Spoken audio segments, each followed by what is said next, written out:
Now it's time to go to our Back to Work segment. And today we're talking about bridging the divide between leaders and employees while many are slowly going back to the workplace. And Heather Younger is an employee engagement expert and author, and she is joining us now live to talk about this. Heather, how are you? I'm doing great. Thank you. Well, let's get into this here. At a time where a lot of people are transitioning, a lot of people, I think, aren't quite prepared to get back into the workplace and are actually thinking about maybe leaving the job. Is that something that you're encountering, and how do you advise folks in that situation?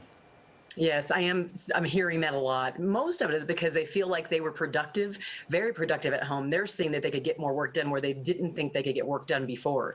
So it's because they're seeing they can do that when their employers are saying, listen, you aren't productive, or we need to bring you back so you can be more productive. They're like, wait a second, you actually said that we were productive in all of your emails and all of your one-on-ones that you've had with us. So they're a little bit curious, and they've been very safe at home. And so to go back in the workplace for many is a scary time. Do you think that there is a disconnect between the manager or the employer and then the employee?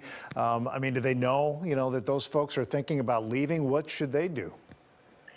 I think, well, I'm not sure if they know people are leaving because I don't know if the team members feel comfortable enough actually telling the truth, right, to the management there. But if they're listening intently, and paying attention to the signs, they should know that there could be a problem, and hopefully they care.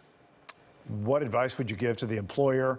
What sorts of things do they need to be really sensitive to when it comes to bringing folks back together? I mean, we've heard a lot from the CDC. We know what we're expected to do, but what would you say to those employers? Yeah, I think one of the things I've noticed during the entire pandemic is, we know more about our team members now. We've seen so much from them when we look at them in team meetings and Zoom meetings. We see their parents, we see their children, their dogs. And I would just tell those employers to consider what we saw. Don't lose that information, that insight. Use that data to inform what your next steps are, to make sure you include them in the change that you're going to do when you bring them back to work. We talked right at the outset here, there is a buzz phrase, I guess, and that is active listening. How would you encourage folks who are in a position where they're overseeing people? What would you say to them to really be an engaged listener and put some of, what they're hearing to good use? Yes, this idea of active listening, you're right, it is kind of a buzzword.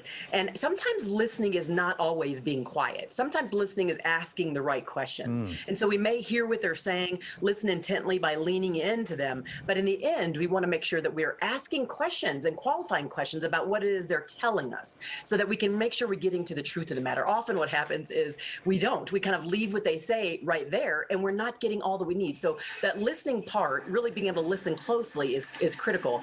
And then also making sure that we affirm them through action. Often what happens is we listen and then we never do anything about it, or we never tell them that maybe we've taken action on their behalf, and then they don't know that their voices were used for good. So we have to be really good about making sure they know that their voices were heard in the process as well. That's when the listening actually has its power. Speaking some truth. Heather Younger, I'm glad we got to talk to you. Thanks so much. Thank you. All right, have a good night.